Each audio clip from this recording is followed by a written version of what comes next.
অবশেষে সিবিআই এর জালে সন্দীপ ঘোষ দুর্নীতির অভিযোগে তাকে গ্রেপ্তার করা হয়েছে।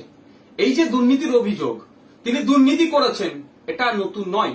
2021 সাল থেকে এটা শুনে আসছি। 2023 সালে আরজি করের একজন শীর্ষস্থানীয় অধিকর্তাও বিভিন্ন দপ্তরে সন্দীপ ঘোষের এই দুর্নীতির অভিযোগ দায়ের করেছিলেন। মুখ্যমন্ত্রীর নিজের দপ্তর থাকার পরও কেন এতদিন তদন্ত করা হয়নি?